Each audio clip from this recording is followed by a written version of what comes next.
महाभारत एक ऐसा युद्ध जिसमें लोग देश विदेश से राजा महाराजा एवं उनके सूरवीर हिस्सा लेने के लिए आते थे। लेकिन एक ऐसे भी योद्धा थे जिन्होंने ना ही पांडवों की तरफ से युद्ध लड़ा था और ना ही कौरवों की तरफ से युद्ध लड़ा था। तो उनका नाम था बाबा खाटू श्याम, लेकिन उनका असली नाम वीर बर्बरीक था। और बाबा खाटू श्याम का दूसरा नाम हारे का सहारा खाटू नरेश भी कहा जाता है। और बाबा की जो सवारी थी, बाबा नीले घोड़े पे सवार होके आते थे। जितने निराले बाबा के नाम है उतने ही निराले बाबा के भक्त और उतना ही निराला उनका इतिहास। और मैं आपको इस वीडियो में बताने जा रहा हूँ कि राजस्थान के शिखर जिले के गांव खाटू के नरेश खाटू श्याम जी को पूरी दुनिया में शीश का दानी के नाम से ही क्यों जाना जाता है।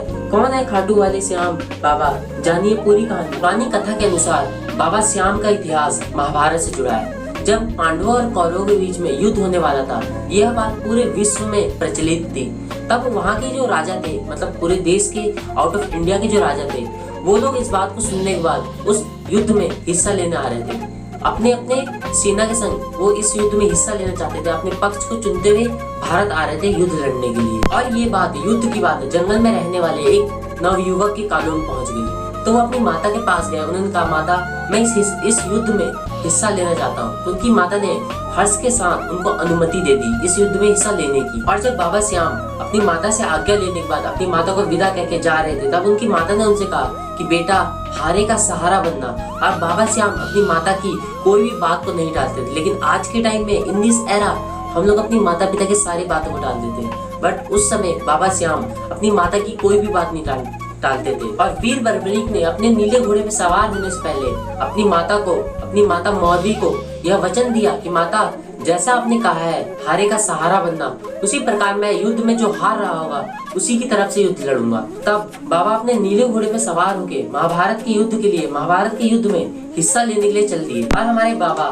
बर्बरीक के ऊपर भगवान शिव का भी वरदान था, क्योंकि भगवान शिव ने उनसे प्रसन्न होकर उनको 3 ऐसे बाण दिए थे जिनसे वो किसी भी लक्ष्य को भेद कर सकते थे। ऐसा कहा जाता है कि अपने पहले ही बाण से पूरे सेना को खत्म कर सकते थे, चाहे वो कहीं भी जाके छुप जाए। और जब बाबा बर्बरीक महाभारत में हिस्सा लेने जा रहे थे, मतलब कुरुक्षेत्र में जा रहे थे, तब रास्ते में उन्हें एक ब्राह्मण मिला। और उन ब्राह्मण को ये भी पता था कि बाबा के पास ऐसे बाण है जिससे वो पूरी युद्ध का नाश कर सकते हैं, मतलब एक ही बाण से पूरा युद्ध खत्म कर सकते हैं। तब उन ब्राह्मण ने बाबा बर्बरीक से उनकी परीक्षा लेनी चाहिए। और जब उन ब्राह्मण ने बाबा बर्बरीक की परीक्षा ली तो बाबा बर्बरीक थे उस परीक्षा में पास हो गए। तब उस ब्राह्मण ने बाबा बर्बरीक की उनकी कौशल, बुद्धि एवं उनके बल की प्रशंसा की।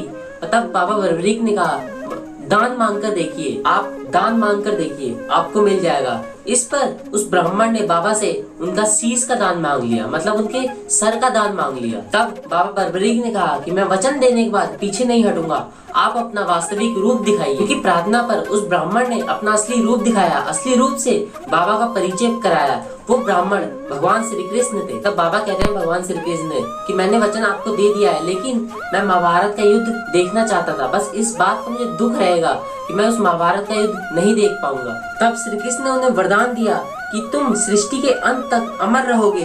तुम्हारे वाण से विद्या मेरा यह पैर ही अब मृत्यु का कारण बनेगा, जो मेरा प्रायश्चित भी होगा। और मैं तुम्हें वरदान देता हूँ कि तुम मेरे नाम से कहलाए जाओगे।